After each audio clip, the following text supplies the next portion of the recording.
Hi, I'm Robert F. Kennedy, Jr., your HHS Secretary. I'm happy to report that last week we closed the final chapter in the long history of thimerosal in the United States. Thimerosal, of course, is a mercury-based vaccine preservative. Its main component, ethyl mercury, is a known and very potent neurotoxin. Until we withdrew the recommendation last week, flu shots containing thimerosal, astonishingly, were still being administered to millions of Americans, including pregnant women and children. Now, I've taken a lot of flack from the vaccine industry and from its allies in the press about my decision to ban it. So I want to talk a little bit about my reasons.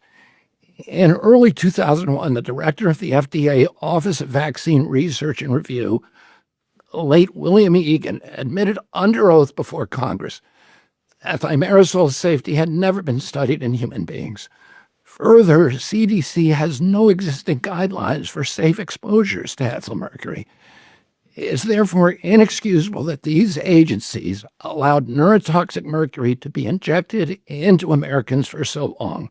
A quick search of the National Library of Medicine's PubMed and PubChem websites, and that's thousands of studies on search terms such as mercury neurotoxicity, mercury in development, and mercury in the brain.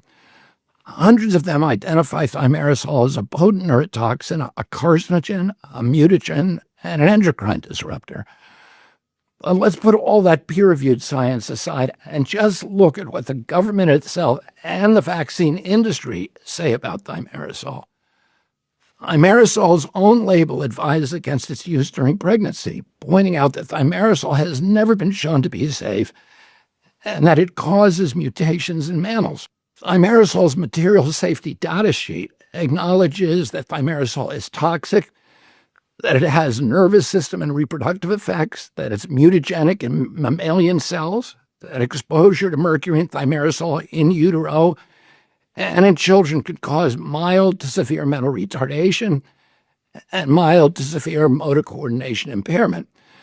The MSDS also lists a grim inventory of dozens of other devastating injuries from thimerosal exposure.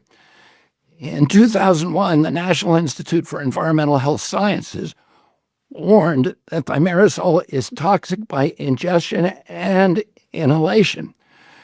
The California EPA recognizes thimerosal as a reproductive toxin in the clearest possible language. Thimerosal, it says, disassociates in the body to ethyl mercury. The evidence for its reproductive toxicity includes severe mental retardation or malformations in human offspring who were poisoned when their mothers were exposed to ethyl mercury or received thimerosal vaccines while pregnant. Studies in animals demonstrate that developmental toxicity after exposure to either ethyl mercury or thimerosal. The U.S. EPA also identifies mercury and mercury compounds as causing reproductive toxicity. The amount of ethyl mercury in the flu shot that CDC just banned under my order is 25,000 times the EPA's safety level for drinking water. Federal and state laws provide that whenever expired thimerosal vaccines are disposed of, they constitute hazardous waste. They have to be disposed of in special landfills. I have to ask again, why were we injecting this toxin into babies and pregnant women? A year 2000 study by the National Research Council found that prenatal and infant mercury exposures cause multiple impacts to basic brain development by disrupting the division and the migration of neuronal cells. According to the National Toxicity Program, ethyl mercury is a neurotoxin. Infants may be more susceptible than adults. Ethyl mercury exposure from vaccines probably caused neurotoxic responses in some children. A 2005 NIH study commissioned by FDA's Center for Biologics Evaluation and Research and performed by the National Toxicity Program found that ethyl mercury in thimerosal crosses the blood-brain barrier, lodges in the brain, and metabolizes into the most toxic form of mercury at double the rate of the heavily regulated methylmercury in fish. A subsequent study found that this highly toxic mercury remains in the brain for over 27 years. A 2017 study by CDC links miscarriage to flu vaccines and found that the odds of having a miscarriage within 28 days were 7.7 times greater than in women who did not receive a flu shot during pregnancy.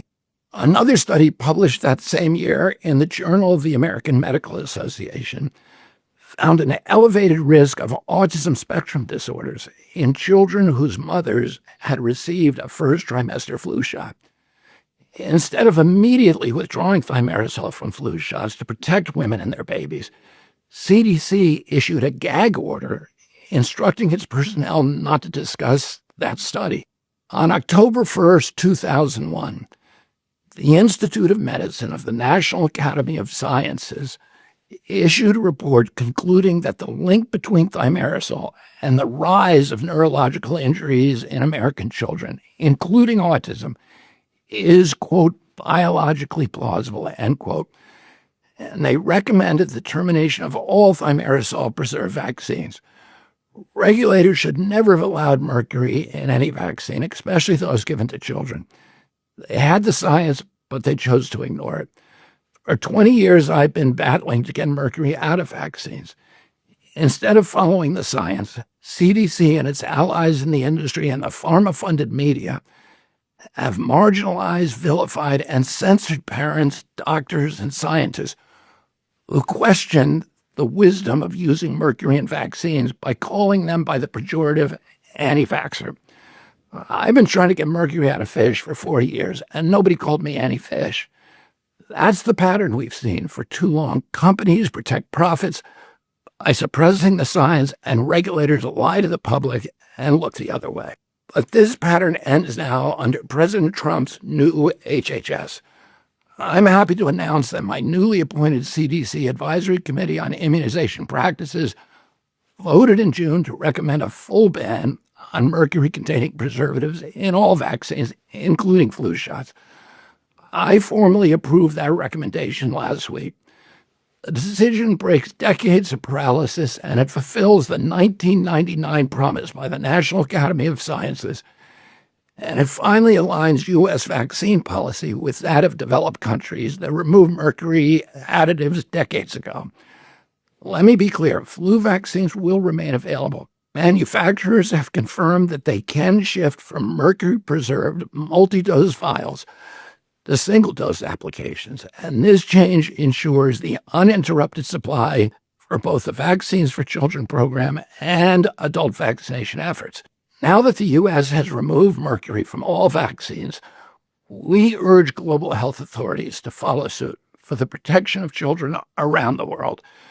We urge the World Health Organization and Gavi to stop their programs of injecting mercury into more than 100 million Black and brown babies in developing countries annually. This moment marks a major step toward restoring public trust in the safety of our medicines. This decision sends a clear message. The days of ignoring the science are over. The days of putting profits ahead of people are over. We are remaking FDA and CDC under President Trump's leadership, your FDA and your CDC, into the vigilant public watchdogs that they were always meant to be. Thank you. Produced by the U.S. Department of Health and Human Services.